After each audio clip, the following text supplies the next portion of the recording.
Jika melihat buaian berayun sendiri, saya memang takkan tunggu lama. Segera angkat kaki. Mengapa? Kerana saya ada pengalaman aneh berkaitan buaian yang masih saya ingati hingga kini. Ketika itu dalam tahun 2009, saya bersama 3 orang kawan iaitu Razif, Zamri dan Iman, keluar untuk makan malam.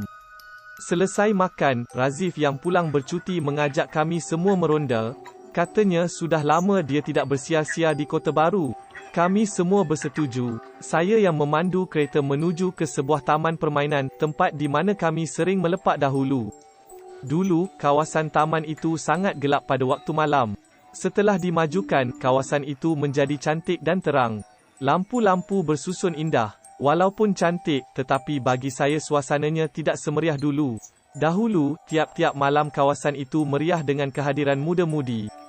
Ditambah ada pula yang memetik gitar menghidupkan lagi suasana malam. Kawasan itu agak jauh dari perumahan. Walaupun melalak sehingga ke pagi, ia tidak mengganggu penduduk. Di situlah dahulu kami banyak menghabiskan masa melepak dan bersembang hingga ke awal pagi. Sampai di situ dan setelah memarkir kereta, kami menuju ke sebuah pondok tempat kami melepak satu ketika dahulu.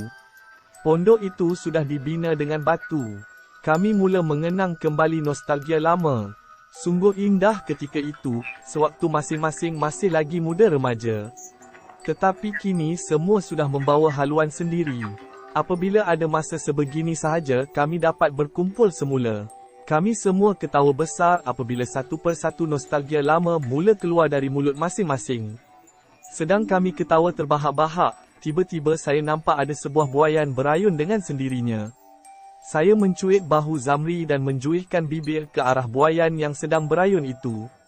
Zamri jawab, mungkin angin yang menolaknya. Tetapi saya pelik kerana cara ayunan buaian itu seperti ia digerakkan oleh sesuatu. Untuk kepastian, saya bertanya kepada Razif dan Iman pula. Mereka pun berandaian sama seperti Zamri. Lalu kami abaikan buaian itu. Tidak lama selepas itu, kami terdengar sayup-sayup suara kanak-kanak sedang bermain. Suara itu datangnya dari arah papan gelongso.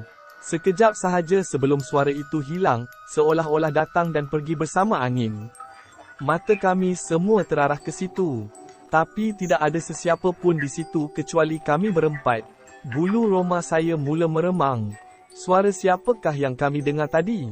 Kata Razif, mungkin suara dari sebuah kedai di tepi jalan sana. Tapi, mustahil. Kedai itu agak jauh. Tambah Razif lagi, jika itu suara hantu, dia mahu menjentik telinga hantu tersebut. Kata-katanya disambut gelak ketawa oleh Iman dan Zamri. Razif memang sejak dahulu lagi suka bercakap besar. Saya terus memandang segenap kawasan itu. Berasa tidak sedap hati, saya mengajak mereka pulang. Tetapi semuanya enggan sebab sudah lama tidak melepak di situ. Hati saya mula tidak tenteram, seperti ada sesuatu di kawasan itu. Setelah jam menghampiri pukul 1 pagi, barulah mereka mahu pulang. Semasa kami berjalan menuju ke tempat letak kereta, masing-masing mentertawakan saya. Mereka kata saya penakut, dah besar panjang pun masih lagi takut kepada hantu. Razif masih lagi bercakap besar. Katanya dia mahu memulas telinga hantu kalau ia muncul. Tanpa diduga, tiba-tiba sahaja enjin kereta tidak dapat dihidupkan. Walaupun dicuba beberapa kali, namun tetap gagal.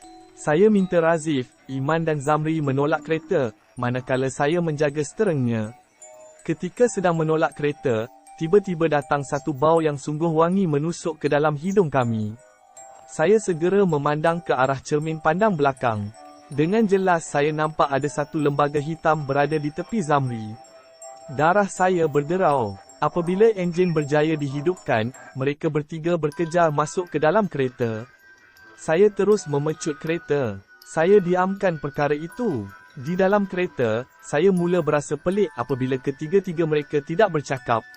Dalam masa yang sama, bau wangi tadi masih lagi dapat kami hidu. Bau itu sungguh kuat, seolah-olah bau bunga melo. Saya mengerling ke arah Razif yang berada di kerusi depan. Saya nampak bibirnya terketar-ketar. Zamri dan Iman juga membisu.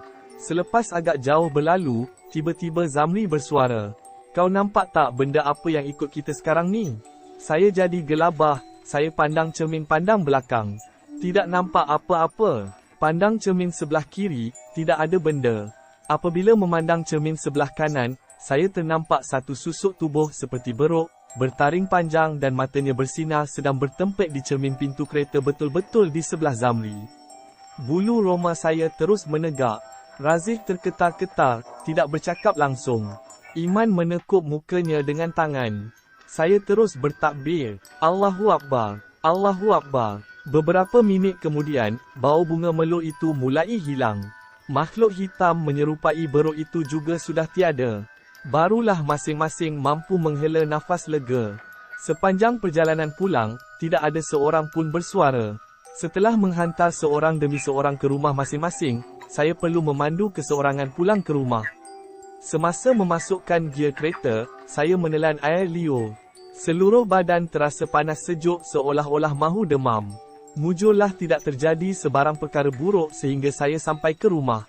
Sejak itu, saya berpesan pada diri sendiri. Jika datang ke taman permainan pada waktu malam, perhatikanlah ke arah buaian. Kalau buaian itu seperti berayun sendiri, janganlah tunggu lama-lama.